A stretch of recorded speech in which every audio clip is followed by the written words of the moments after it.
Ready to go, Karthi. Yeah. America வாழ் தமிழ் மக்கள் மற்றும் இந்நிகழ்வில் கலந்து கொண்டிருக்கும் அனைவருக்கும் கொலராடோ தமிழ் சங்கத்தின் சார்பாக கார்த்திகேயனின் கனிவான வணக்கம்.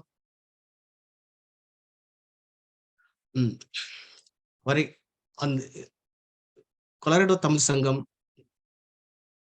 நம் தமிழ் மக்களுக்காக பல பயனுள்ள நிகழ்வுகளை அவ்வப்போது நடத்தி கொண்டு வருகின்றது. அந்த நோக்கத்தோடு இன்று நாம் பார்க்க இருக்கும் நிகழ்வு கல்லூரி படிப்பிற்கான திட்டமிடுதல், college planning. We all know school fees are less in America, but we end up paying huge amount for college education. And most of us have many questions and there is no clarity about what are the better ways for college education, scholarship, application process, and saving possibilities. We have our guest, Mr. Raghuram, who has broader and in-depth knowledge in this field. He will elaborate and enlighten us today. Raghuram gained his master's degree in computer science in US. He has 10 years of experience, more than 10 years of experience in software engineering. And he is the founder of happyschools.com, full-time higher education blogger, career and coach, college coach. Welcome, Mr. Raghuram Sukumar. Thank you, Karthi. Thank you for the introduction. And thanks to Karthik, Radha, and as well as Raja, who is not here on the screen with us, for getting me this opportunity to come and present with you all. So, not Tamil Danga, I'm from Salem, Tamil Nadu, but the presentation will be all in English. So, we will go for about an hour-long presentation, plenty of opportunities throughout the way to ask your questions. And there are two ways where you can ask the questions. Number one is on Zoom, below your video screen, there is a Q&A section tab. So you can post your question, you can type your questions in there. Then the second option is you can raise your hand, and then when you raise your hand, I'll be able to give access to your microphone, and then you can talk to me and ask your questions. You will not be on video. So you don't have to worry about getting ready, camera ready to be here.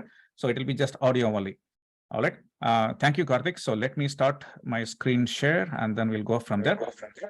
I'm going to change you to attendee only mode, and then you can jump back in before attend the presentation, Karthik. Thank you.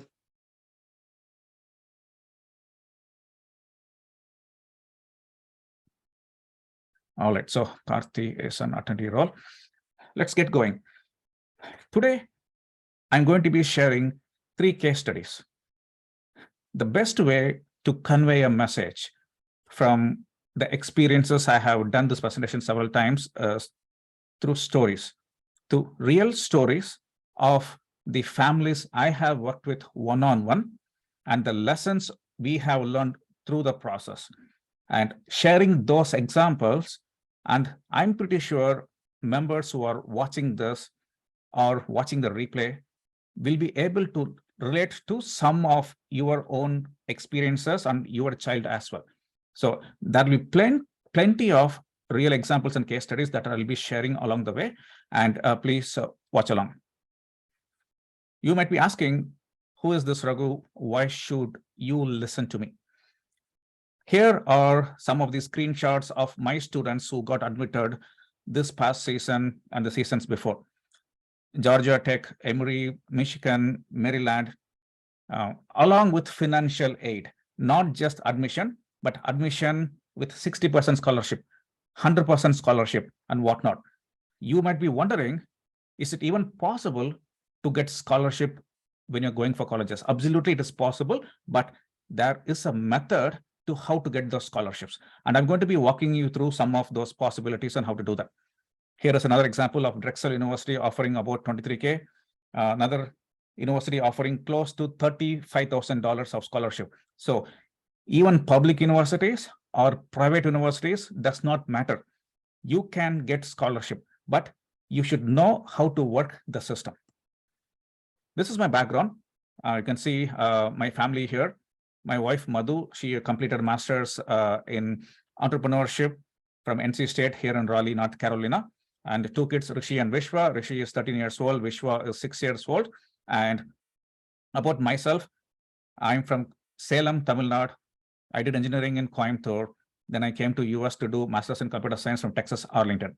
After that, while I was working as a software engineer, I started Happy Schools, just a way to share my journey to the US for prospective international students. Back then, we had Orkut, we had Yahoo groups. There wasn't a source where somebody who we call today as an influencer, writing and sharing about their journey in the US. So I started Happy Schools and I started writing about how I came here. How do you pack your suitcase? What masala items to bring? How do you carry money to pay your tuition fees? Then it transformed into a full-fledged business. Today, I gave up my software engineering job to work as a full-time higher education influencer, social media marketer, promoting US higher education industries, test prep companies and whatnot, and also a full-time college and career coach. So that's my background. Routinely, myself and my team, we work with hundreds of students, getting them into their dream or target universities. So how do we do that? That's what I'm going to be talking to you about today. Background, more than 50 million blog visitors since we founded the blog, lots and lots of guest interviews, and I run the most popular Facebook group for international students who are coming to US on F1 visa, H1B, OPT, or navigating the green card process and whatnot. So I'm very much familiar with the visa process as well, along with college admissions for high school students, middle school or high school students in the US as well. When I took the screenshot last, we had close to 191,000 members on the Facebook group that I run, in addition to other social media channels where people are following me. So let's start with the first case study. The story of a transcript. High GPA, but low class rank. So let me set you the context before we get into this. I was having a conversation with a mom. The student was in the 11th grade, and this is the transcript they showed me. They looked at this transcript from 9th grade and 10th grade, and the parents were really happy. Looking at this, they had only one B grade. Everything else is all A. On regular scale, if you look at this, the parents were, my child did really well, only one B grade. Then the transcript came along. In the transcript, there was a surprise waiting for them. And they were really curious. How can this be possible? What was the surprise? The rank of that student was 310 out of 550 students. So what happened? How do you think somebody who got all A's with just one B get a class rank of 310, which means even if there was another kid who got A's in everything, does that mean that there are, say, 300 plus students who got all A, but how can you get all A's and still be ranked low? This was puzzling for them. So I started talking to them and I explained to them what has happened. What is the reason why your child has 310 out of 550 with just one B? The reaction I got from the mom was, oh my God, we did not know this. And looks like we may never be able to make it up. So this was the reaction from the mom. I'm pretty sure there are 10th graders, 11th graders here who have similar circumstances. If you are doing really well, but your class rank is top 10%, top 20%, not in top 1 or 2%, then by this time you probably know for sure, realistically, can you go higher? It is possible if you are in 11th grade and 12th grade and taking a lot of AP courses. But what if another kid who is ranked above you, kid who is ranked 50 at this point? How can you reach out to them? Even if you increase your course rigor, it is just impossible. So the message I want you to learn at this point, I know some of you are feeling puzzled if you are especially in middle school or just starting ninth grade. What is this happening? What was the reasoning behind this? We will touch upon that in a bit. But the goal is start early, even as early as fifth grade or middle school will set you up for success when it comes to college planning. When you come and you are already in junior year and you realize that it is just not possible for me to get a higher GPA, it is too late. So that is the message I want to take from this. How did we get to this point? Parents tend to focus on these three things in the order.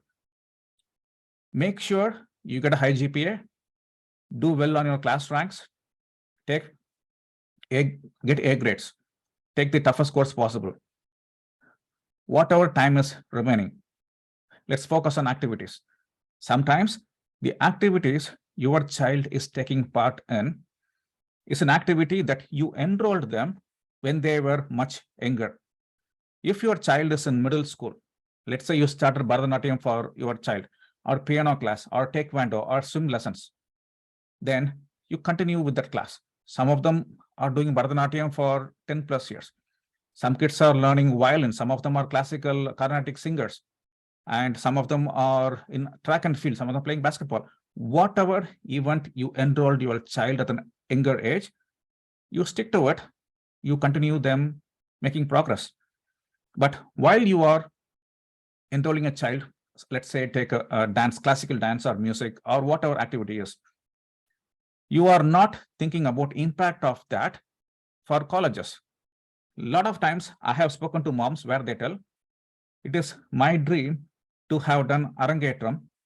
I couldn't do it. I want both my daughters to do Arangetram. So I'm going to enroll them, start them with Bharatanatyam or Kathak or Kuchipudi or classical dance or singing. I want them to see on the stage performing Arangetram, where I'm inviting a lot of my friends and families for that grand event. But at that point, you are not thinking anything about the impact of that during colleges. So academics comes first, then activities. With intention or without intention of impact on colleges, you started something to do with them. Then, how much do you want to spend for a college? The conversation about that doesn't typically start unless your child is in 11th grade. But you might be thinking at an earlier age, I know college expenses is coming and I have to pay for it, and the college expenses are going up. Some of them will start 5 to 9 plans. Some of them will take another form of investment. But you may not know at the surface level that how the cost impacts college admission process. How much can you afford to pay? What is your income? What is your assets? Role of all that, how does it impact your admission chances? You probably are not looking into that while your child is in second grade or third grade. So you tend to focus on these three things. The colleges focusing on things which are not you are focusing on. That's where the problem comes in. Let's take Duke University as an example. Here are all the factors that Duke is considering while they are reviewing their freshman application. You are looking at academics, activities, and the cost. Everything else, you look into it when you are applying for college. Okay, essays, recommendation letters, and whatnot. But look at all these factors that you have in front of you. Interview process, extracurriculars is very important. Talent and ability, character, personal qualities. Have you ever thought about Duke University is looking for character and personal qualities? How should I incorporate that into my activities? I'm pretty sure you're probably not thinking along those lines. While you are taking your son or daughter to any of those classes, maybe a taekwondo class or swimming class or Bharatanatyam, you are not thinking about what personal qualities can I make sure that my daughter or son is expressing that will Duke find it attractive. No, we don't think like that. But these are all the non-academic factors, and these are the academic factors the colleges are looking for. So your goal is to understand how these things are looked at, reverse engineer that, and map a plan and plan it out for several years. That is how you optimize your chances of going to a highly ranked school. So this is one example from Duke. Let's look at one more example. So this is from Colorado School of Mines, which is something that you can relate to. I'm pretty sure you will know a lot of friends who are probably going to Colorado School of Mines or Fort Collins or University of Colorado at Denver, Boulder, or whatnot, or maybe Colorado College in Colorado Springs. Look at this one. Colorado School of Mines does not consider these factors, whereas Duke University considered all the factors. Then they are considering, yes, this is considered, but very important is the rigor along with academic GPA. Class rank is something they are not considering. That's good. Class rank is considered, but not very important factor. When the colleges are looking at these kind of things, but you are looking at something else, or maybe you are not taking these factors into account as you are evaluating what activities to take part in. So the aim of this couple of slides was to show you there are a lot more factors than what you see on the surface level, which is taken into account by the universities. For example, University of UNC Chapel, University of North Carolina, Chapel Hill, which is closer to where I am. They look at 8 categories at the top level, subcategories into 40 different ones. In addition to what you see here, UNC Chapel Hill have 40 different items that they look for when they are reviewing the application. Not 1, not 2, not 3, 40 different items. So keep that in mind as you are helping your child prepare and navigate this college application process. Okay, let's go to the next one. To bring it kind of like make it easy for you to understand, race, location, athletics, legacy, income, activities, gender, residency, academics, all those things are taken into account, which is what you have to understand. Here's an example from Brown University. Let's talk about location as a factor. From California, approximately 5,000 applicants applied for Brown, which is an Ivy League. 4% were accepted. From Montana, just 23 applications.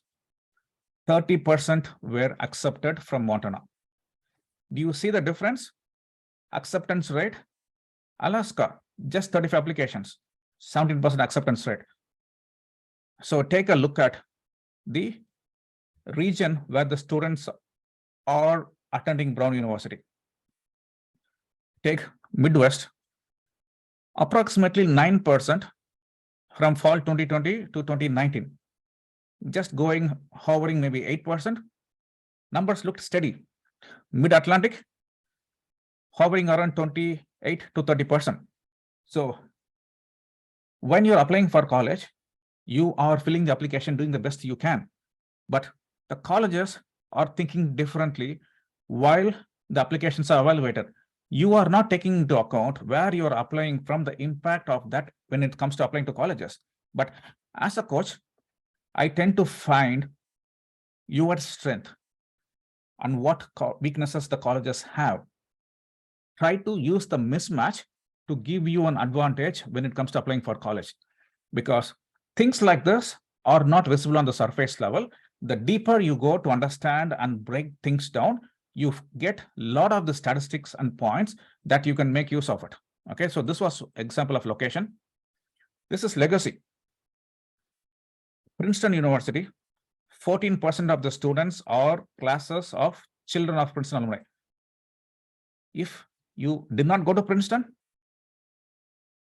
chances of you making it to Princeton, 14% is just gone because alumni kids take up that.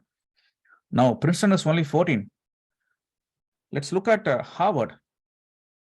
36% are legacy status. 36%. One parent went to Harvard, 2 parents, siblings, grandparent, multiple grandparents, aunts and uncles, other relatives. Now, what are you trying to fight for if you are not a legacy candidate? You have only remaining, 64% shot of making it to Harvard. And within that, they have athletics, they have Olympic participants, international medal award winners. All those folks are also applying along and competing for the spot. So the factors are really important, and there are several things at play. That is legacy. So now you got a good understanding and idea the role of academics, which is you have all these factors, but all those factors doesn't matter if one of the thing is missing, which is academics. Unless you have very good academics, you don't get seat at the table. You have academics, you got the seat at the table. Next, how do you get outside the table into the admissions pile? That is when, how much money do you have? How much can you afford to pay for? What your activities look like? How did your profile was built? What are the profile activities that you took part in? Those things comes into picture. Okay. Before I continue to the part 2, do you have any questions to me so far? If you have questions, please head to the Q&A tab and type your questions in, or you can raise your hand and I'll give you access to your microphone. I'll take a couple of questions before I continue with part 2 of this presentation.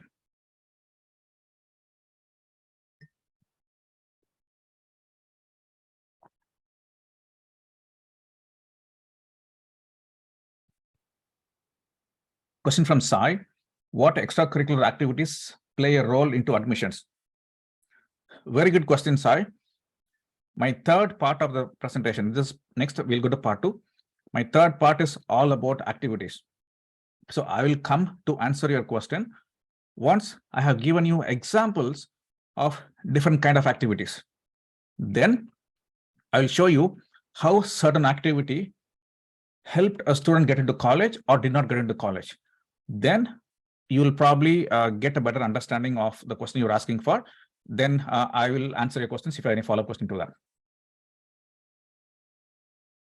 Question from Karthik: would you be sending the slide deck after this session?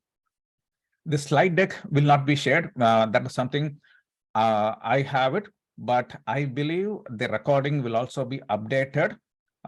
So please check with Radha or Karthik. They will let you know where you'll be able to find the recording after a couple of days.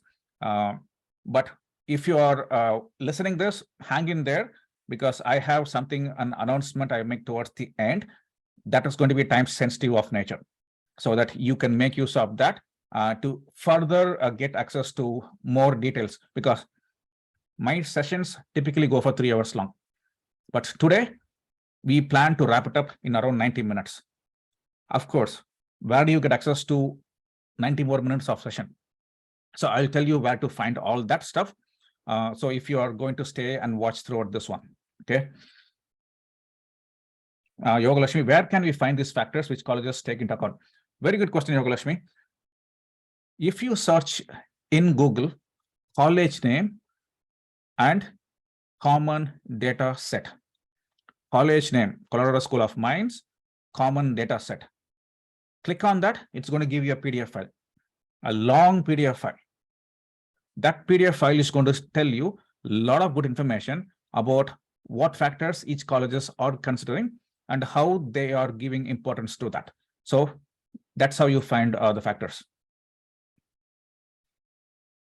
Next question from Hasu: as the sanitary test scores are now optional, how important are they, and when should you send them if they are optional at test scores? Number one answer for that: forget the word optional.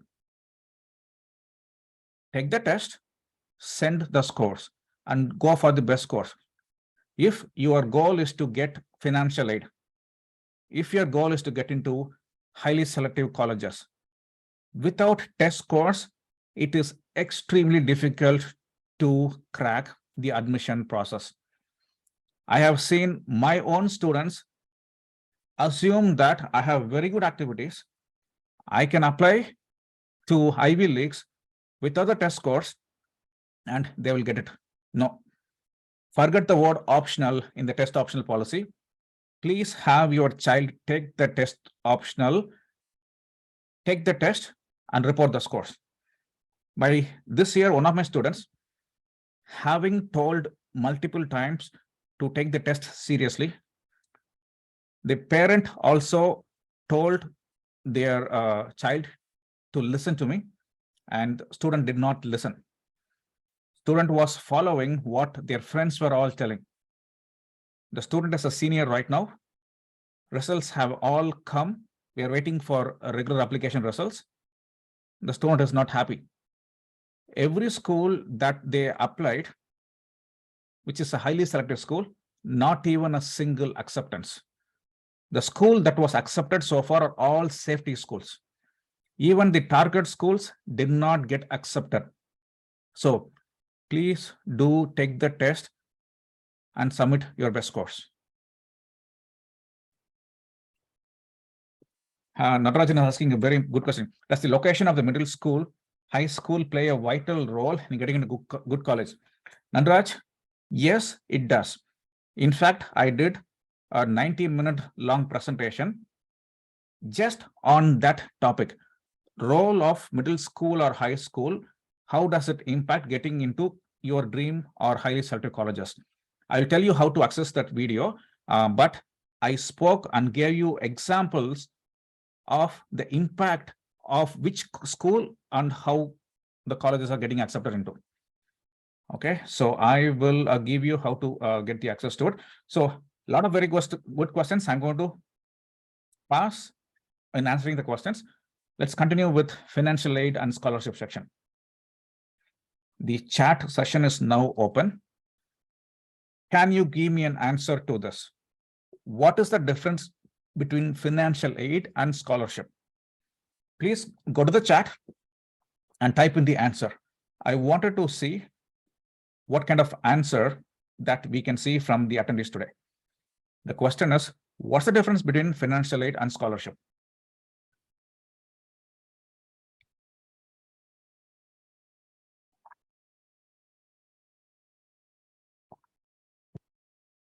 So Yogalashmi is telling financial aid equals to need-based.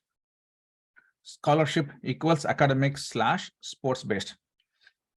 Chitra is telling financial aid is a student loan. Okay. Scholarship is granted money. Financial aid is for lower income. Financial aid, economic situation.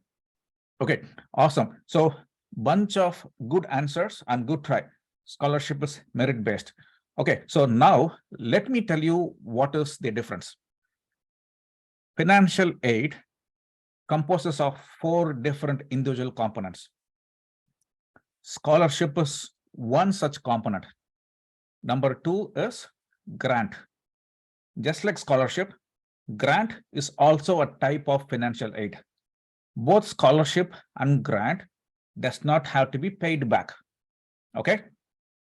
Third type is work study. The student have to work in the college and the money is paid for that work they do through federal sources. That is called as federal work study. Fourth component is the student loan. So when the college awards financial aid, means what that means is it can be a combination of 4 things, or it can be just 1 or 2. So financial aid is 4 different components, composed of 4 components: scholarship, grant, work study, and student loan.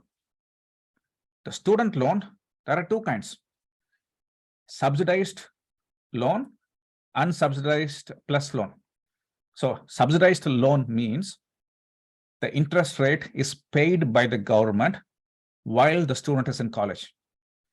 Unsubsidized plus loan means the parents are eligible to take that loan, but interest rate have to be paid while the student is in school. It just accumulates. You'll pay it later. It just accumulates. So this is the difference between financial aid and scholarship.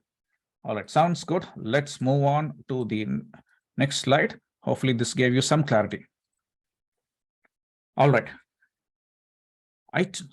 Earlier I told you about parents' income to be one of the components. How is that one of the component in the application process? Some universities are called as need blind. Some of them are called as need aware. So let's start with what does need aware mean? Let's say your income is 140K. Okay, I'm assuming there is a parent who makes 140K. And you apply for college, and there is a calculation which I'm going to show you how to do that calculation. That calculation shows that you can afford to pay $45,000 per year.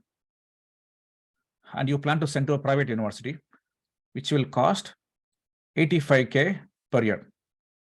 That university is going to look at the application and then see this. I have two students. One family can afford to pay only 45K. The second family can afford to pay the full 85K. Both the profile looks the same. Guess who is going to get the admission? When the college is need aware, the kid who can afford to pay the full price gets admitted to college, whereas this person is going to be left out.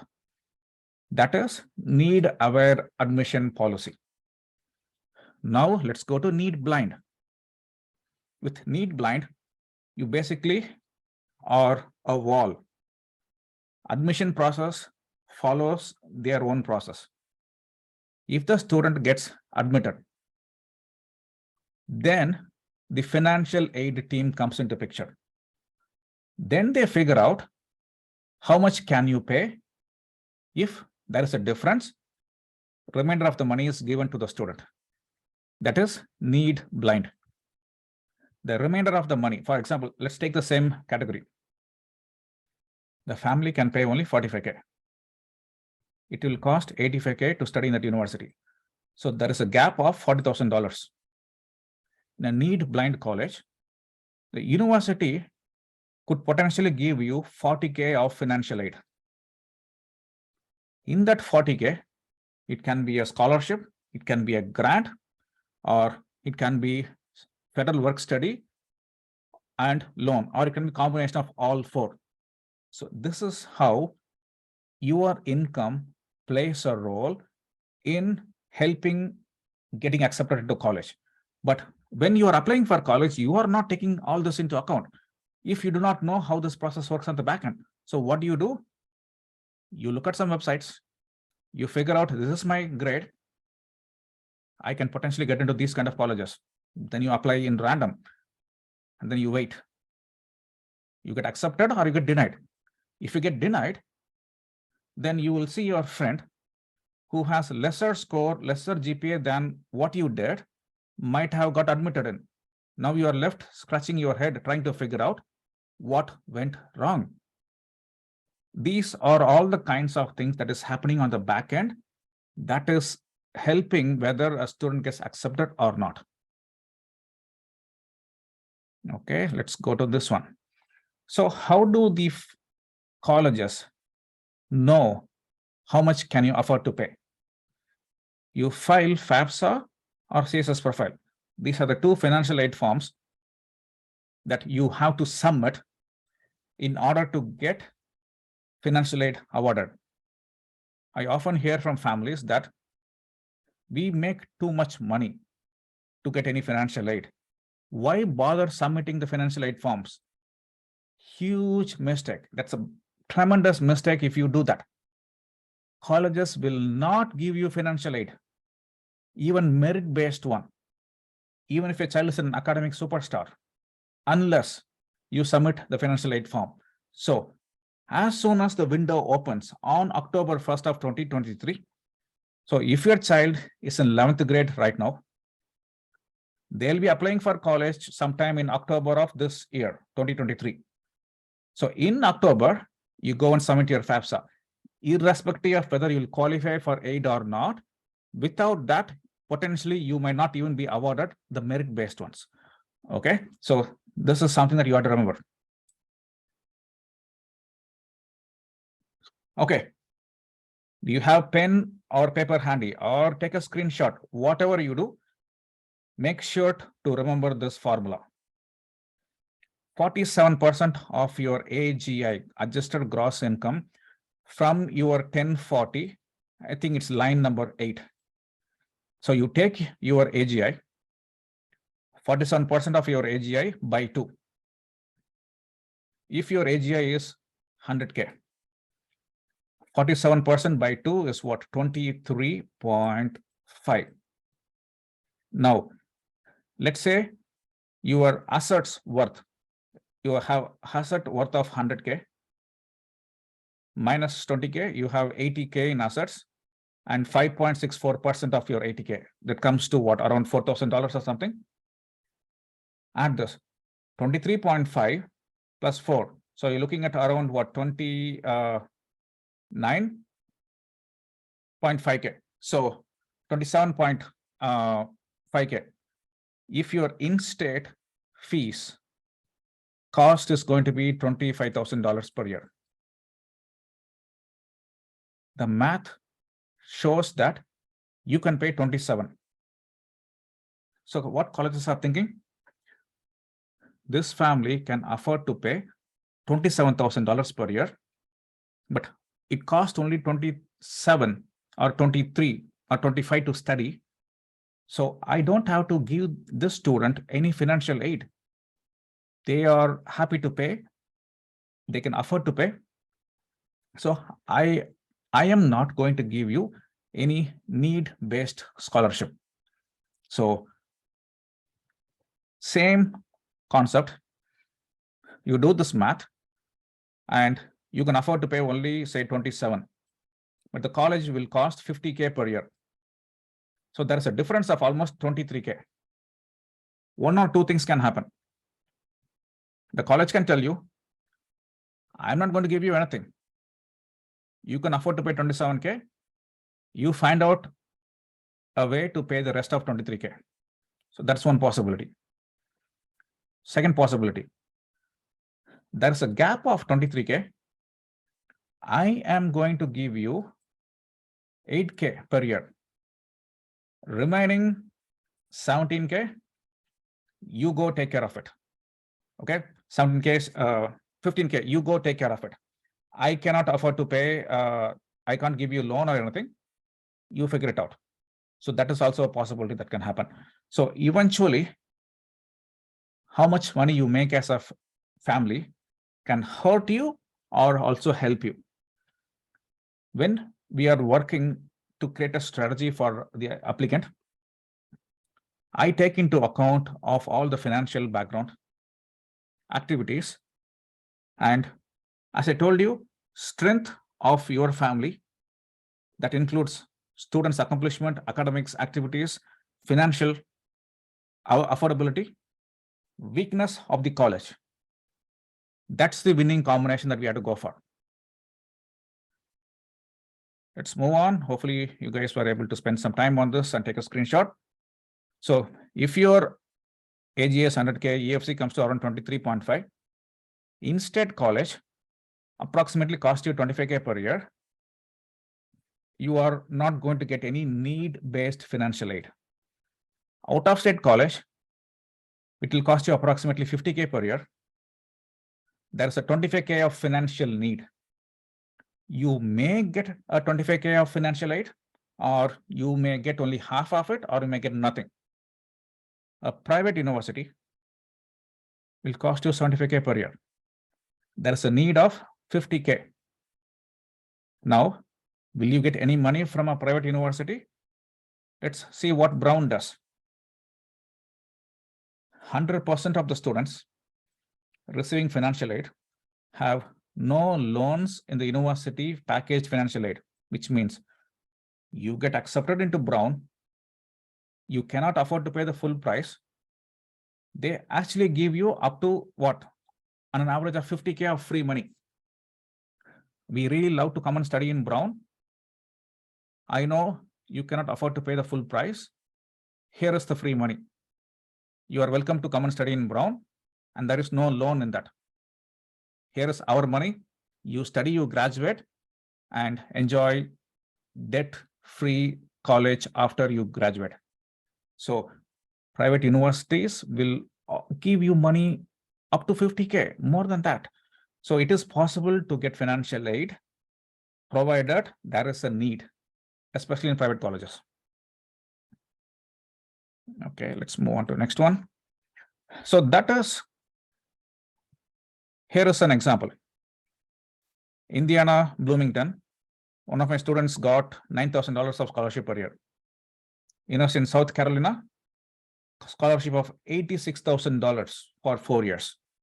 So here, so it is absolutely possible to get scholarship even in a public universities as an out-of-state student, provided you know how to work the system.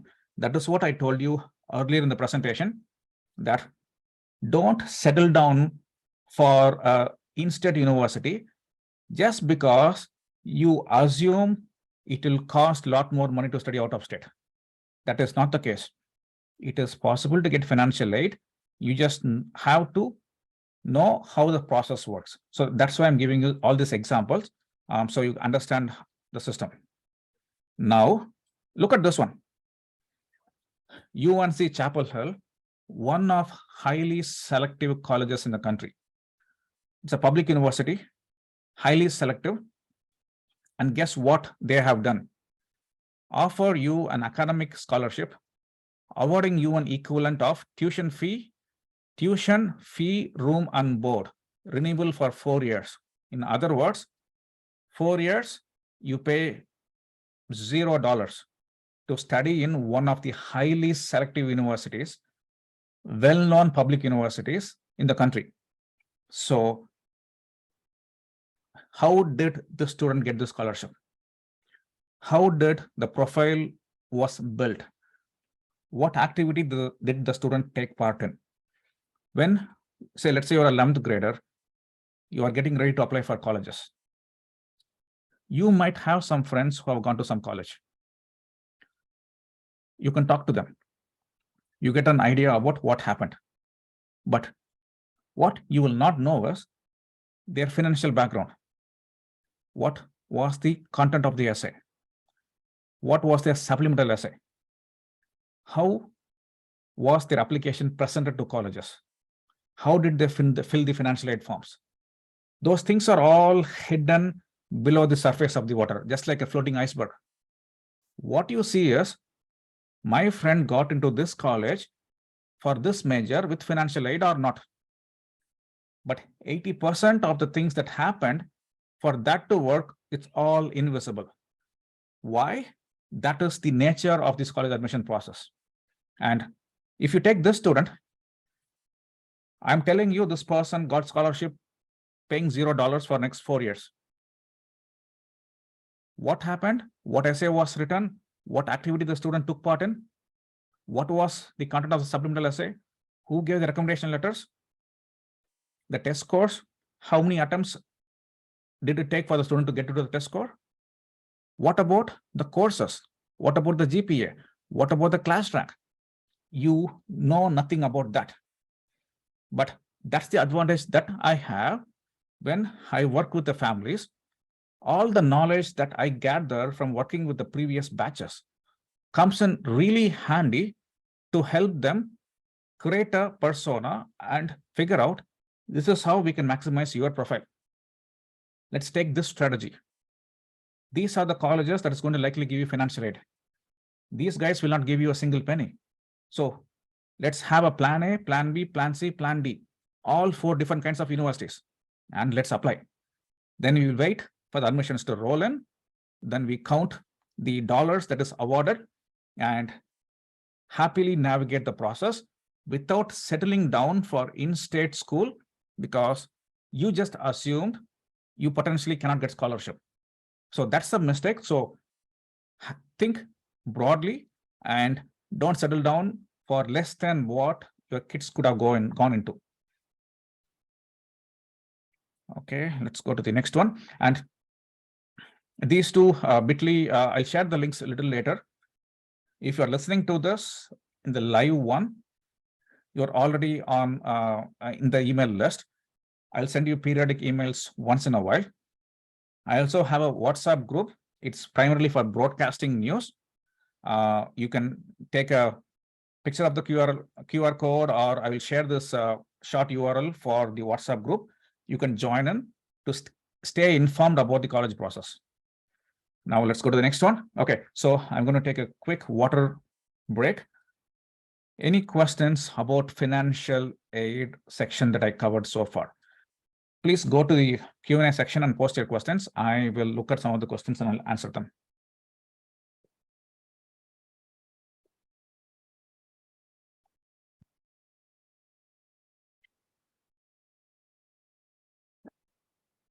So Rajesh is asking, low class rank and against the GPA. So how do you understand that? Okay, very good question, Rajesh. It's a way to think like this. You get all A's. The student is in, say, 11th grade, and then you got all A's. Let me stop sharing for a second. So you get all A's. The student is just finishing 10th, going to 11th. And you see the GPA, it looks 4.0 on the transcript, and you are expecting perfect GPA. I'm going to get a higher class rank. But there are kids who have taken advanced class. The A grade means higher weightage. So you have A grade, you took honors, you got a GPA of 4.5. But there are kids who took an AP course or took a course in dual enrollment, and their GPA is at 4.5. So A grade for a different course means different GPA. That is why you have high GPA according to your standard, because you got all A's. But on the school level, another kid also got all A's, but they took a challenging course. You had all academic and honors. That kid took all honors on all APs. So your high GPA that looks like high on the paper in comparison to another kid who had all A's, but the challenging course workload got him a much higher weightage. That weightage gave them a higher class rank. So that's how you look at it. And then I know you might not understand depending on what grade your child is in, but I'm pretty sure the kids who are in high school should be able to relate to what I'm talking about. Okay. All right, Satish asking for the share the QR code. Yep, I'll share it before we wrap this up. I'll put it in the chat. Okay. I don't see another question specifically about financial aid. Let's go to the next section of the presentation. Where is my...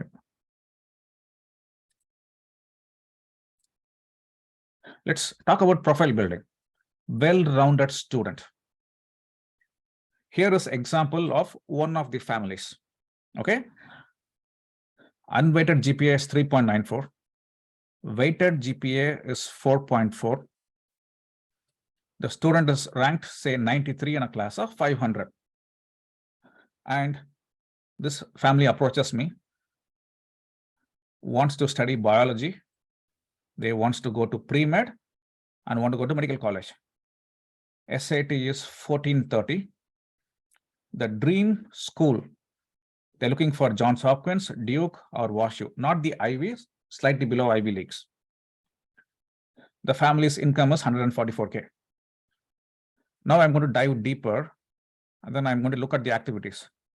Swimming for 3 years, club swimming 4 years, competitive dance 4 years, HOSA club 3 years, founded another club president 3 years, working as a waitress, and then a couple of other clubs in the school where the person is a member. Now, the student wants to apply for Johns Hopkins, one of highly selective schools in the country. Duke or WashU, all three are pretty similar caliber schools. Now, what is bothering me about this student? about possibilities of going to this one. Class rank of 93. There are 92 more kids who are better than this student. And if, say, 10 of them apply to the same universities as this student, what are the chances that this student is going to get admitted over them? It may be possible or it may not be, but realistically, it is going to be tough.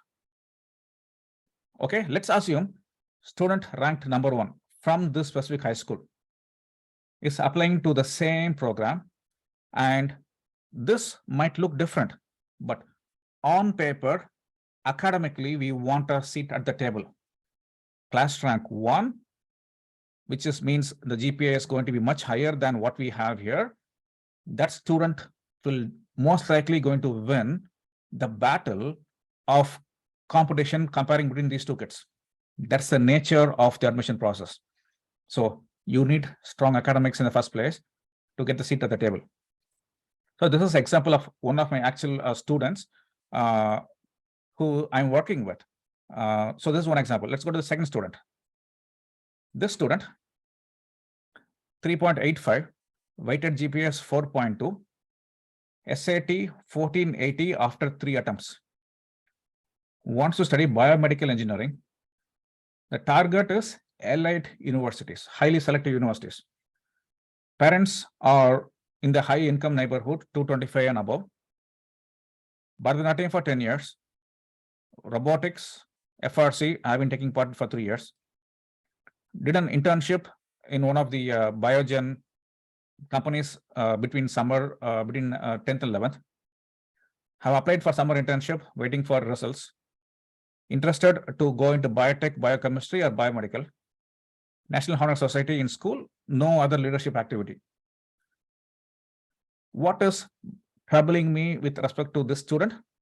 Elite universities and the class rank of 241 is not a winning combination for me.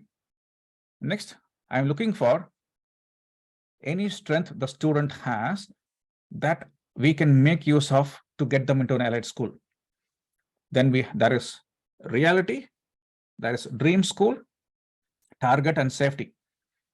Just by the numbers, elite school is going to be really difficult for the student. That's how my conversation will start with this family. Then once I understand and I explain to them, I just couldn't find a unique angle for your child for elite school, but here is what I can do. We can get into a very good school. Then what you would have gotten into by self-application, then much higher ranked, possibly with scholarship, because you have a plus factor of income. You have Bharatanatyam and robotics. So I'm going to make use of these things to build a persona, a strategy for you, maybe not for elite, but still much better value than you going to an in-state public school. So we create a strategy for the student based on that. So that is one example of the student. Now, this is another example. High achieving student, rank number 3 in the class, perfect GPA. The weighted GPA is really high, 4.67. The student still has 1 more year to go, currently in 11th grade, 2nd semester, and the senior year to go. Most likely, they'll finish with the GPA of 4.78 or so by the time they finish their high school. And class rank may not go above than 3 because all other kids, the 2 other kids pretty much are the same level. Unless they miss out and take a B grade, the student might stay with class rank 3. First attempt in SAT, 1550. Want to do computer science. Family income, targeting elite school. Robotics lead programmer, learning piano for 6+ years. Taekwondo, say black belt or whatnot. Athlete, it's in a varsity team, track team. Wants to computer science or data science. One of highly ranked in US Computing Olympiad in the national rankings. And have been learning Tamil and got 2 high school credits, along with currently learning Latin. Okay, Latin along with Tamil. So this student targeting an elite university, and the family is like, we are happy to pay 300K. Get us into the brand name school. So different family, different set of activities. The goal is to get into a best school as much as possible. So my goal is to understand each family individually. Strength, their weakness, more than the weakness. Now we are having this conversation in March. We still have April, May, June, July, August, September, October, 6 months. In 6 months, can I find a way to maximize the remaining time to have the student execute one thing?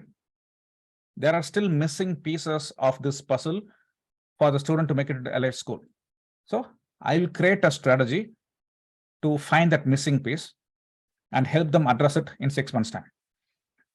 So this is how you have to plan where I am today, what's the missing puzzle, how to maximize the remaining time, and submit the best possible application going forward.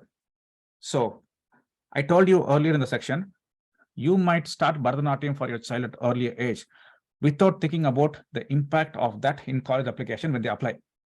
But my goal is to take what you are doing, if you are in 11th or 12th, then optimize it. If your child is in 10th or below, you have time to craft a better persona and better profile. Once you understand what I'm teaching you today and also the other resources I have, you can avoid mistakes. Mistakes like, okay, you're applying for an elite school, you have done Bharatanatyam for 10 years, you're applying for computer science. What's in Bharatanatyam got to do with computer science? I have kids who have done much better things in the field of computer science. I would prefer to take them over somebody who is specialized in a subject that they are not applying for. So those are all the things that colleges are going to look at. And we want to make use of your strength, college's weakness, and give you an angle. So that is example of 3 different students. Now, the plan for profile building is start as early as middle school. Then what do you do in middle school? Plan and execute, or focus on academics to present the best version of you. If you take things for granted without an end goal in sight, I'm pretty sure it is not easy for a middle schooler to tell, I want to study this. But as a parent, if you take a reactive role, not a proactive role, my friend's son or daughter is doing this class, I'm going to send them to do the same thing. If you do things of that sort without an end in sight, you are developing what? A well-rounded child. Colleges do not want a well-rounded child, especially the higher caliber school. So your goal is to identify their talent, give more resources to make them better in that area of their interest. So make use of all the summers productively, not just for SAT prep. If you spend the whole summer doing SAT prep, while they are in high school, you are wasting time. Okay, so that's the advice I can tell you when it comes to summer and how you plan out your future for your kids for a longer duration. Okay. Next slide. So this gives you an approximate way of the weightage given to different factors by the colleges. So academics is around 30, SAS is like 25, extracurricular activities is around 25%, recommendation letters 15, and other factors are 5%.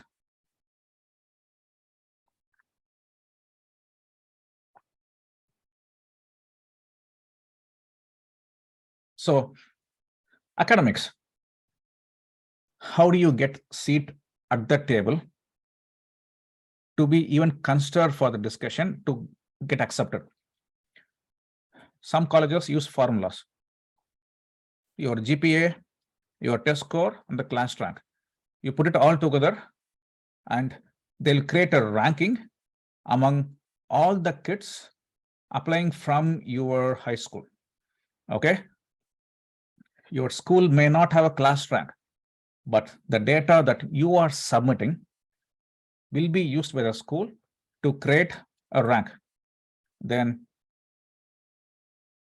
you might lose out because you are ranked really low on the process.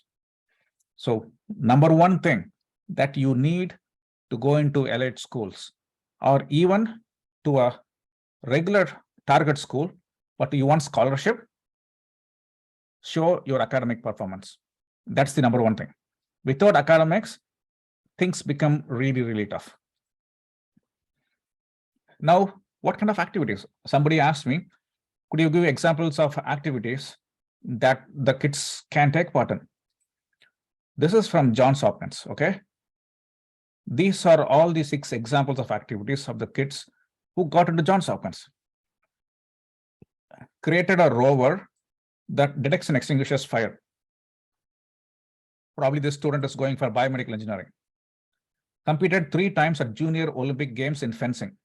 Olympian. Nationally ranked rock climber. Published a children's book. Founded an advocacy group. Won National Astronomy and Astronautics Championship. That is the caliber, national level or international level accomplishments will set you apart. Not every kid is going to have these kind of things. So if you don't have this high caliber, of course, you are going to have some accomplishments throughout your life. Middle school, high school. Then, how do you present yourself? That's all it matters. How do you package your application and send it to the college where they understand who you are? Why do you want to study this? So it is a well-targeted piece of puzzles. You put it all together. Nothing is random when it comes to college admission process. Every word of your essay have to earn its place before you submit it. Who is going to write your recommendation letters? You should clearly have a strategy for it. How does your resume look like? How are you building your portfolio? When you craft it to perfection, then the outcome will be a lot better than what you would normally do just in random. So make sure to build a well-crafted, tight-knit profile. So your activity should be unique, relevant to the major you're planning to apply, and interesting. What does relevancy mean? How does Bharatanatyam relevant to biology major who wants to study a doctor? Or how does being a piano player be relevant to a person who wants to study computer science? So that is the missing piece. When you are starting piano class at Bharatanatyam, when the kids are younger, you are not thinking how much time it takes to do an arangetram. Time commitment while you are doing in high school. But if your goal is highly selective college, the colleges are asking a different question. They don't care about if it's your dream to do arangetram or not. All they care about is, can this student change the world? Can this person be the ruler of a country? Or can this person win a Nobel Prize? Or can this person win a literary award? What proof do they have to showcase their accomplishment? When the colleges are thinking like that, when you are not presenting what the colleges are asking for, it's a mismatch. So the caliber of the school you can get accepted just keeps coming down.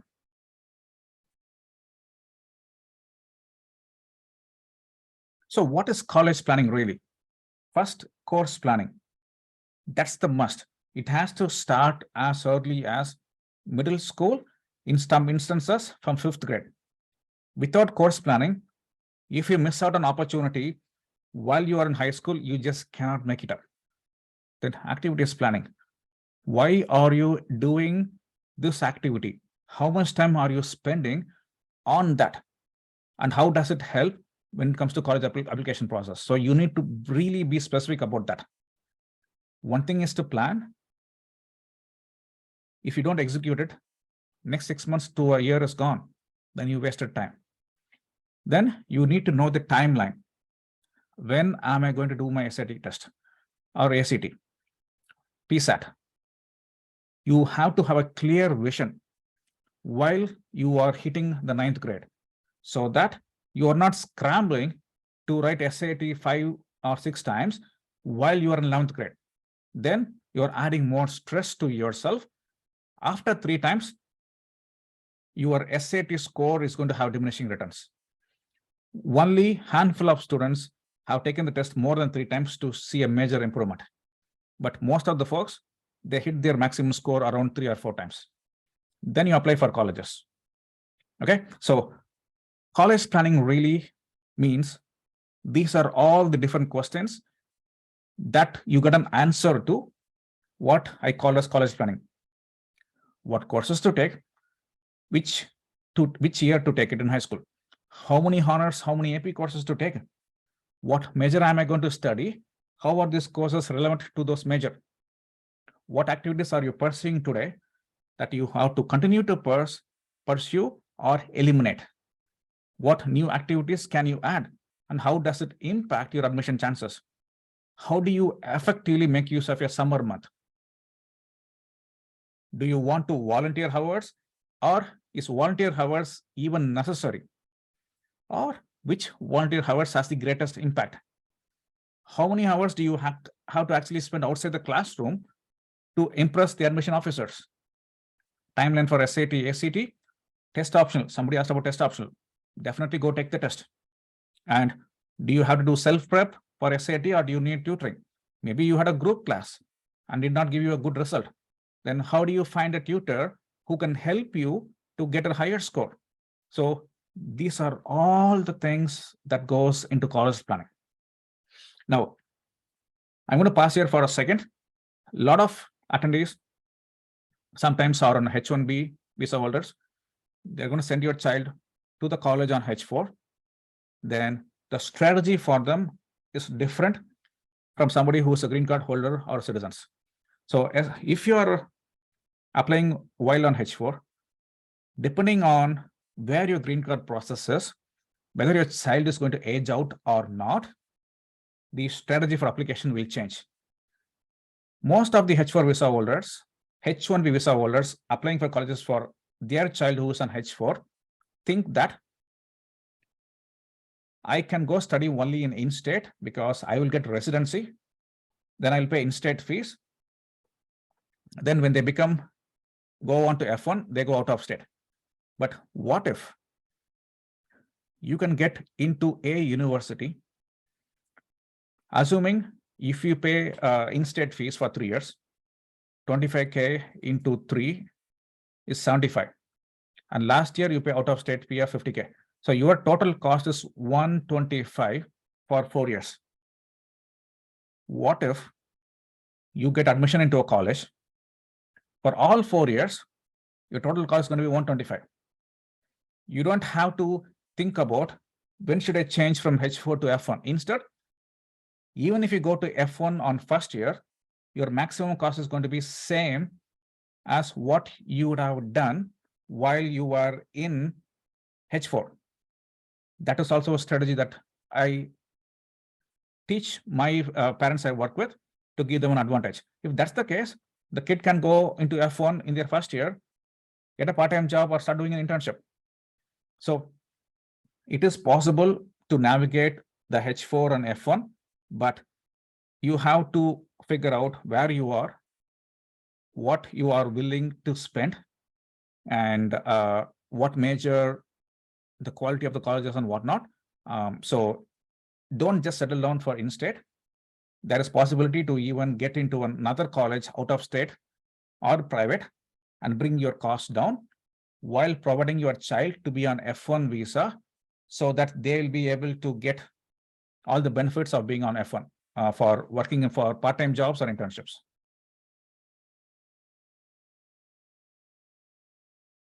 Okay. So generally, when I'm working with the families, The support I provide is primarily help you guys reduce stress and give unbiased advice and recommendation, because I don't have any tie-up with colleges. I don't get paid by colleges. You are paying me to give you an opinion, because my experience will help you give clarity, help you build a balanced list of colleges. Essay ideation, we help you find ideas for essays, reviewing essays, editing essays, even negotiate financial aid. Once you get financial aid, select appropriate courses in high school, project management, what is this overall strategy that we're going to use for your application process and whatnot. So create a custom application strategy to showcase your unique abilities and achievements and maximize your chance of getting into a college than what you would have normally gotten into. So that is the advantage any college coach will bring to you on the table. So if there is one last message that I want you to take from this presentation, this is the one. Please complete at least 80% of the work before your senior year starts. What do kids really do? They do bulk of the work after the senior year starts. Then it is just going to be not a strong application at all. Because let's say your child is in 11th grade, you are a parent, and you are managing application process by yourself. You guys have decided to apply to, say, 10 colleges, and you start the work in the month of August. How would you know this essay is good enough? Will this essay is the right content for this specific subject topic? Or what activities to highlight and what not to highlight? You might give this essay to your friends to give a feedback. They can give you a feedback based on what's in front of them. You might have 100 other stories that you are not sharing with them to write an essay about. So the feedback you are getting is based on what is in front of them. If the input is not really realistic or strong enough, the feedback is going to be reflecting only from that. So please do not start your college work very late. It will negatively impact you guys. This is what kids, this is our timeline.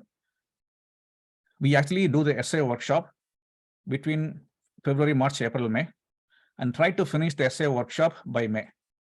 We finish our college list by May or June, finish all the college essays in summer, and meet the application work. This is the timeline that our clients executed while working with myself, my essay coach, my strategy consultant, and a project manager. And we deliver very good results. So this is the process that we go through. But the students who are applying by themselves, we have seen time and time again, all the work starts in the month of August. You spend time writing essays till 2 a.m., 3 a.m. in the morning while taking heavy course load in the senior year. The end result is that, just think about it, 6 months, 7 months to slowly navigate and write different versions of essays and make it better, or 1 month or 2 months and do all the work while you have your summer camps, your SAT, 5-6 AP courses, your homework, or your club membership or whatnot. You just don't have enough time. Then you submit low quality application. As a parent, how would you know if what was submitted is good enough or not? Let's say you take UNC Chapel Hill as an example. They have 2 supplemental essays, 5 short essays. And you start the work on October 1st. You start writing essays. You write these 7 essays. On October 14th, you are planning to submit the application. The deadline is 15th. There is a couple of questions that says, do you want to apply for honors college? You select yes. Do you want to apply for global opportunities study abroad scholarship? You select yes. you get another 400-word essay because you selected yes, and you have to write another 300-word essay because you selected yes for this scholarship. Now you are thinking, I have 2 other homework I have to submit tomorrow by deadline. I possibly cannot write these 2 essays. So I'm going to select no here and submit the application. As a parent, you have no idea what you missed out. And your child may not even tell you that they did not apply for honors college. All you get to know is that, okay, give me the credit card. I'm entering the card number, submit the application. Then how would you even know that all the options were maximized? If you don't know what you need to know, then you're just missing it out. So that is why we start the process much earlier. So we don't leave any room for these kind of surprises to happen. So if there is one thing you want to learn from today's presentation for 11th graders, do not wait till August to start your application work. Whether you are going to work with me or another college coach or by yourself, do not wait till the last minute. You will never know what you're missing out. Okay. All right. Sounds good. Generally, this is the process what I recommend. If you are between 8th to 10th grade, at least 1 or 2 meetings so that we can create a clear path for you for next 3 to 4 years. We can analyze your mistakes, fix the mistakes, and figure out what advantage and how to build a profile. Once you have the roadmap established, you go and execute it. When you come to 11th, we can start working together where we can help you with all the whole end-to-end process from application, summer activities, and getting you accepted. And once you're in 12th, you meet as required. Okay, so that is what you get. And if you are currently in 11th grade, if you want to explore possibilities of working with me, I will post the link for you to submit the application, a questionnaire that will allow me to review and tell if I'm able to work with you. Then you can schedule a 15-minute meeting with me so that you can figure out if I'm the right fit to help your 11th grader. But if you are below 11th grader, 10th, 9th, or even elementary and middle school, I have this amazing program called as College Lab.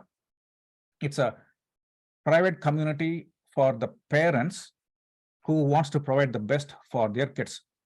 Earlier, somebody asked, how does going to a specific school impact college admission process? How do we maximize our GPA? When do we do course planning? Also, I told you how you can watch to my previous presentation, which was like 3 hours long. And the topics I covered in the previous ones are not the ones I covered today, which is more in-depth on some of the concepts I went here. So all those replay is all within this annual membership paid subscription. And since you guys are here and this is something that a lot of parents are actively taking part, you can talk to them, engage with them. I'll show you a quick demo of what's inside that so that you can get to know what you get from that. Okay, so let me share that. To join, a special code for anybody who is listening, just remember this tag 100. For any one of you who's watching this, wants to jump on to join, please go and join. First 10 folks will get $100 off for your membership. Along with that, it's also free trial. Go explore whatever is inside the content. And then from there, you can decide whether you want to continue the membership or whatnot. But anyway, this is a special offer for GOs for first 10 folks who would join by end of this call or whatnot. Okay, so summary, please start early and create a target plan. Don't do things in random and then scramble in the end. Bright and busy is just not enough. Bright and specialized is what you need. Think beyond GPA and test scores and focus on a lot of time being spent on relevant activities. Find your passion and earlier you find, better it is for us to target highly selective schools. Another thing, enjoy the process. The outcome of the passion projects, things that you love, is what the college admission is, not the other way around. The kids have to enjoy what they are doing. Outcome of their joyful journey is the college where they're getting accepted into. So mental health is really important. Don't put them under a lot of stress and break them down. Make sure they are enjoying the process while having fun. Okay, so next I will start answering some of the questions along the way.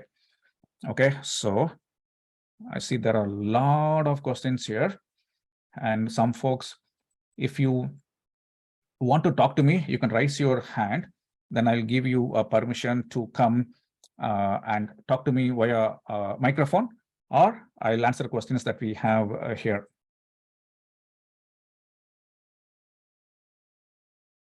Okay, so Sai had earlier asked what extracurricular activities play a role into admissions. Relevant activities, Sai. Okay, so relevant activities is what is really important, not random activities. Okay, relevant activities on an increasing scale of difficulty and interestingness. So that is what you should go for. Okay, one. Okay, next question. Let me stop sharing for a second, answer your questions. Question from Mari. What grade will be the best to reach you and your team for additional consulting and guidance? So Mari, as I told you, for kids who are as young as even elementary or middle school, please join the College Club membership. Make use of the opportunity that you have using the code TAC100. And then within that, you have the timeline and the process. So the reason why I created that is it is extremely difficult to support 100, 200, or 300 folks on one-on-one setting. But my goal is that through the membership, you should be able to learn a lot of what I'm teaching on one-on-one setting so that you don't have to schedule and for every questions. There is members forum where community members can talk to each other and answer questions, right? Why don't I give you a quick sneak peek of that? 1 second.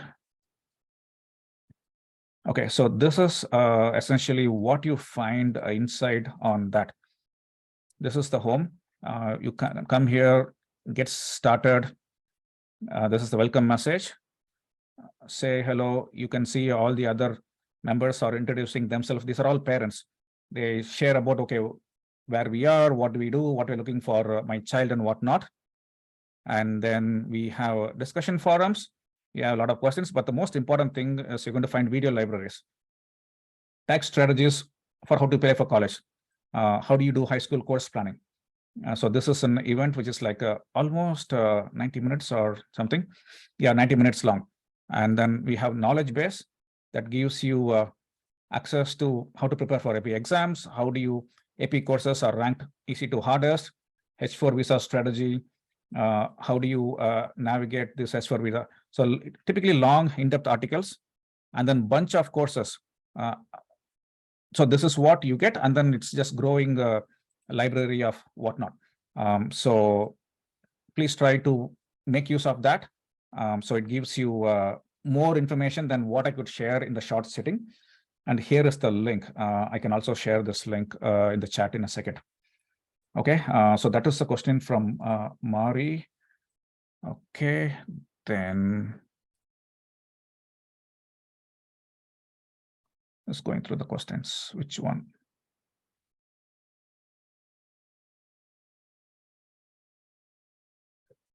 So where am I here? Okay. How benefit of studying in magnet school? So Rajalakshmi, I actually spent more than an hour long talking about the benefits of comparing schools. But generally, what I can tell is magnet is kind of like a double-edged sword.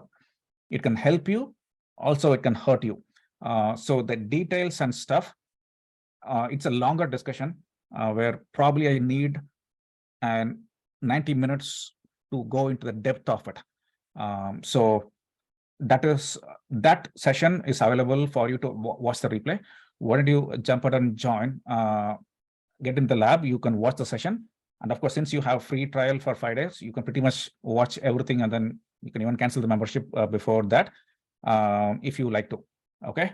So that is from Raja Lakshmi. Are you also planning to share in tips for building student profile and essays? So essays, like I told you, the activities the students take part in is what that results in very good essays. So we definitely help you with activities and profile building. The examples of activities are, I give several examples of activities are also listed. For example, if you want to do computer science, do computer science related work from middle school going forward. If you want to go into biology, do bio-based research work, internship, summer camps, research projects, independent projects, and whatnot. So on relevancy, higher caliber activities. That's what you should focus for, Rajesh. Okay. How to decide that courses should be discussed with the teacher? So very good question, Rajesh. How to decide on the courses? First, you have to understand what courses are offered by your high school. Next, maximize the student opportunity by taking as much high-level courses as possible. Then understand what is the workload that your child can actually take part in. There is no point in giving them a heavy workload and then making them suffer and get a lower grades. Okay, but more detailed explanation is something which is located on this one, right?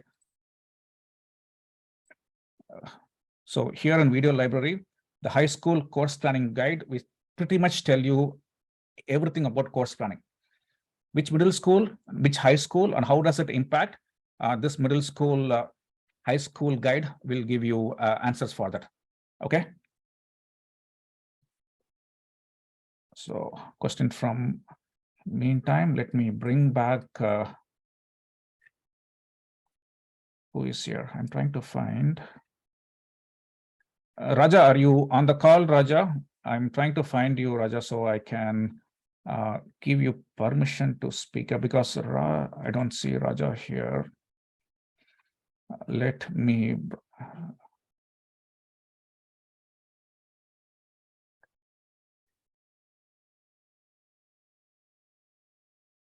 Karthik, I'm bringing you back as a panelist, so you should be able to join me here. Okay, Karthik will be joining. So I believe one of your members, Raja, I helped his child with admission process. He wanted to share a few words while he is here, but I couldn't locate him in the section. But anyway, Raja, if you are here, just give me raise your hand so I can bring you back here. Okay.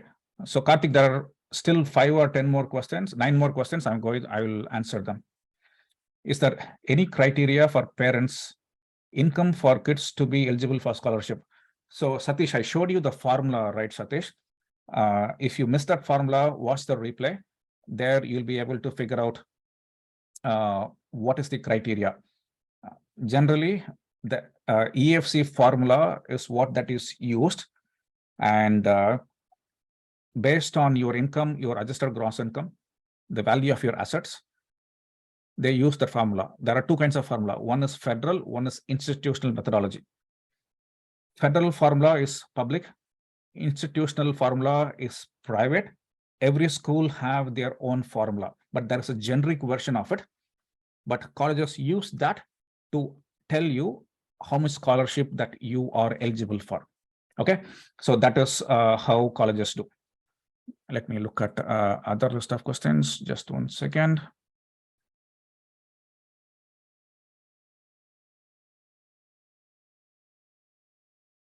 Where is it here? Okay. My child is studying in Helsinki, Finland right now. She is in 10th grade and will be taking IB program. How will this affect the chance of getting to US university as she will be international student? IB program is recognized by all the US universities. There are, in fact, close to 975 universities in the US, colleges in the US that offer IB program. Doing AP versus IB, you get exactly the same credit. But what you should look for is take the higher level in IB, not the standard level. So higher level with high score. I think if you have 39 or above in a scale of 60, plus higher level, if you have 6 or 7, you also get college credit. So no difference in terms of how your child's application is going to be evaluated because they're using IB. IB makes it actually, in fact, easy. An international student, you are going to end up paying international student fee, depending on what, I do not know your background status, and I'm not sure how you are attending this Colorado event when your child is in Helsinki. I'm not sure how you run into this, but I'm glad you are here. Please reach out to me later, Yogalashmi, so that I can try to sort things out specifically for your family situation. Is essay common for all colleges, meaning kids submit same essay for or differ others? Good question, Mari. One common app essay that goes to all the universities. Then every university will have supplemental essays. Some universities will have 2, some of them will have 7, some of them will have just short answers. So give or take, on an average, 75 pages of Google Doc is the length of all the essays written by a normal student who's applying for anywhere from 10 to 15 colleges. If you're applying for pre-med to study, to go to med school, or apply for direct BSMD program, the number of essays that you write will be pretty close to 125 pages. So one common essay to all the schools, then supplemental essays will change per school. Now, if you want to apply to University of California, they have a separate application process. They have 4 essays that you have to write, which is unique for only California. Some essays can be reused that you write for other colleges, but California, the content of the essay should be much different than the content of the essay you write for other colleges, because their expectations are much different, and how you approach the essay has to be much different than these regular colleges. Okay, so that is for Mari's question. Let me post the link to the chat for you guys to join the membership. If you want to, TAC 100 is the code. So it's on the chat if in case somebody wants to join. Okay, Satish, I answered your question. QR code, I will share it. Where do you find the college essay prompts to get started during summer? You have to, it's not an easy way to find it on the website. Some colleges will post it on the website. Others, you literally have to start filling the application to find the essays. So there is no easy way, Karthik. They make it really kind of difficult. And sometimes the questions that you are answering will result in a new essay showing up. So that is why if you select, do I want to study, apply for honors college, you select yes, then you have a new essay prompt show up. Are you applying for computer science? Then there will be a new essay that shows why do you want to study computer science. So that is why it's kind of hard to find all the essay prompts in their college website. So you in fact have to do the application process to find the whole list. Okay. So how are we on time? So we should be done in another few minutes. I know there are a lot of questions still pending. Karthik, should I continue answering the questions? Are we all good? Okay. Mari is asking, could you post the membership website link? Mari, I just shared the link and also shared the code. Use the tag 100 when you are joining using that. Okay, that's for Mari. What's the difference between university and a college in the US? Good question, Shah. University comprises of multiple colleges. For example, if you take Any university, they might have College of Engineering, College of Arts and Humanities, College of Business, College of Computing, College of Architecture. So within College of Engineering, you will have computer science, mechanical engineering, computer engineering, civil engineering, or whatnot. Within the College of Sciences, people will study biology, biochemistry, organic chemistry, physics, psychology, cognitive science. It will all come under College of Sciences. So university, colleges below that. So that's the hierarchy of difference between college versus university.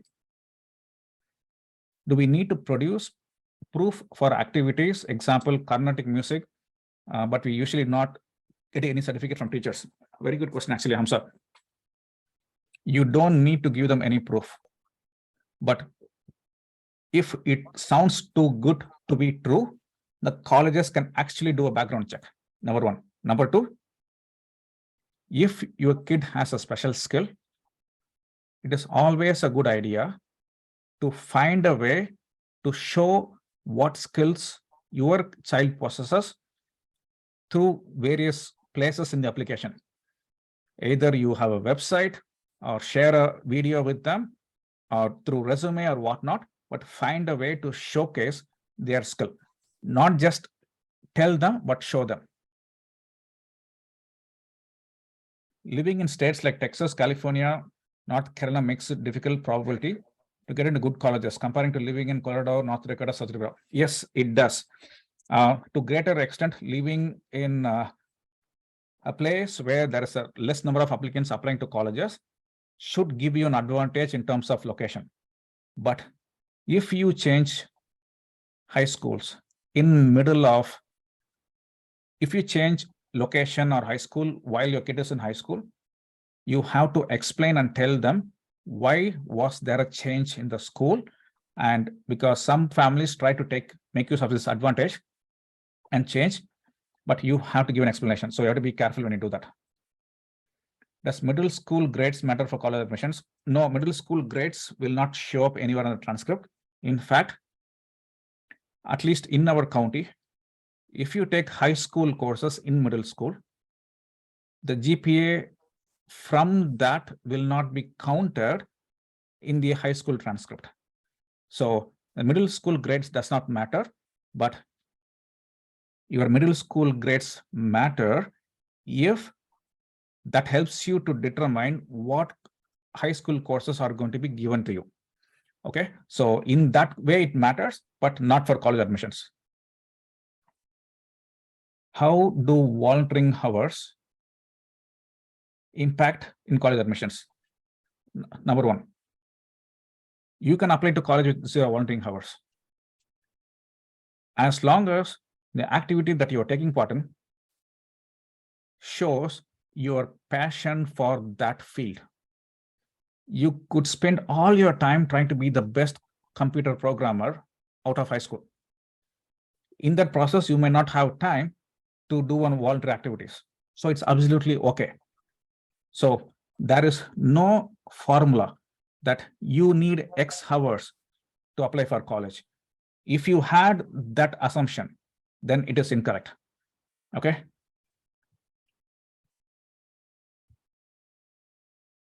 Hi, Shah, I've given you permission. You should be able to unmute your microphone and ask the question. So Yoga Lakshmi is asking, what's the best way to connect to me? Let me share you my email ID is raghu@happyschools.com, raghu@happyschools.com. I'll also share that in the chat. And I'll also share another URL in just 1 second. Hi, Shah, what's the question? What do you have for me? Hey, Raghu, thanks, man. Really appreciate you coming up and helping all of us here. Say my kid goes out of school, like out of state college for the first year. From the second year, will be considered in-state or it will be out of state still? No. Some, which state are you talking about? Colorado, say. And no, I live in Colorado. So if we move to somewhere like Texas or Georgia or somewhere. Sure. Some states, it's easy to establish your in-state residency if you move after the kid starts the college.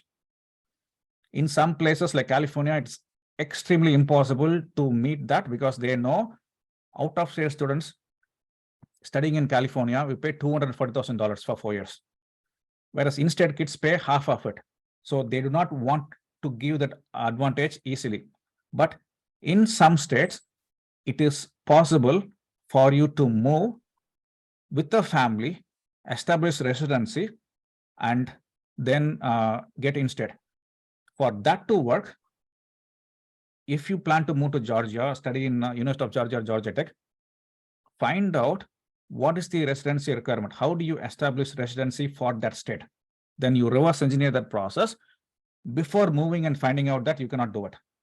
So it varies from state to state, and within each school, they might have a policy. That is how you find that, Shah, okay? Okay, sounds good. Thank you. Sure. So what do you think about today's session? Was it useful? Yeah, no, it was really helpful. Like my son is already in college, so I've gone through this process. So my daughter's in elementary school right now. So, but I know all this information, but I just want to recollect myself how it's helpful. But I mean, like what you did was really amazing. It's pretty. I mean, I hope the guys in this meeting is helpful to each and every one of us there for sure. I'm telling you. Because otherwise, the time you spend to understand this process is not at all easy at all. It's very, very difficult. All right, no problem. Sounds good. Yeah, good luck to you. And there is about in-state, there is one other possibility, which is when you are reading about what are the criteria to establish in-state residency, you might find one line that says student earning more than 50% of their income by being employed in that state. Okay, so try to do some creative thinking process to see if you can make that happen. So if you can make that happen, even without you guys moving as a family, might be able to get in-state. Okay, so explore that possibility. Yeah, thank you. Appreciate it. Okay, sure, thank you. Okay, so that was Shah's question. I shared a link for the application.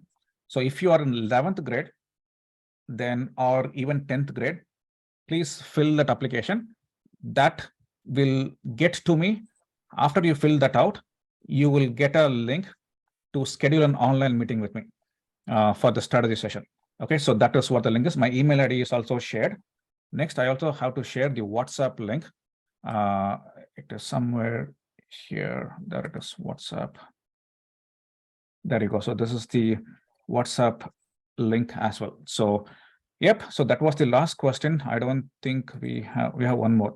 What's the best way to reach out to you? I shared my email ID, Yogalashmi. So please reach out to me. That's it, Karthik. I think we have covered everything. Yeah, all the questions. Okay. Yeah, thank you, Raghu. So almost 1.5 hours presentation. So நல்ல பயனுள்ளதா இருந்தது. கேள்விகளும் அதிகமாக இருந்தது. உங்களோட பதில்களும் தெளிவாக இருந்தது. நன்றி. கொலராடோ தமிழ் சங்கம் கேட்டதற்கு மற்றும் கொலராடோ தமிழ் சங்கம் மற்றும் தலைவர் ராதா கேட்டதற்கு இணங்கி உங்களுடைய நேரத்தை எங்களுக்கு அளித்ததற்கு மிக்க நன்றி. மீண்டும் ஒரு தருணத்தில் நாம் சந்திப்போம். நன்றி. Thank you. Nandri. Thank you, Karthi. Thank you for having me. And thanks to Radha and your team for making this happen. I know all the parents could have chosen to be in any other place, but you decided to invest 1.5 hours of your time listening to me. Collectively, that is worth a lot of time, considering you are listening with your kids, probably with your younger kids, elder kids, as a family. It means a lot. And I hope I was able to give you enough information to at least have helped you understand what it means to apply for colleges in the US. And I hope to work with you sometime in future. If not, we'll be in touch. I'll send you emails. You'll be able to get access to it, and then potentially learn, and then we grow and help each other out. Okay. Thank you, everyone. Thank you, Karthi. Thank you.